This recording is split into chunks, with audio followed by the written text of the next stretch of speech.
Ai đã ghim vào những thân tre bao ký ức xót xa hơi mẹ.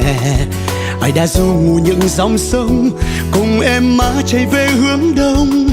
Còn đã vẽ hình hài quê hương qua những khúc hát ru của mẹ. Còn bao nhiêu lời ru con vẫn chưa được nghe. Việt Nam quê hương ta đẹp lắm, mặc lửa khói dày xeo tháng năm. Người Việt Nam da nâu mắt đen, thảo thơm bất khuất như cành sen. Việt Nam ơi quê hương ta ơi, biển lúa chín vàng thơm ngát trời. Vọng tiếng ai hò vì nhớ con đò ơi. Dạy với tôi nào, dạo với tôi nào, dạo khắp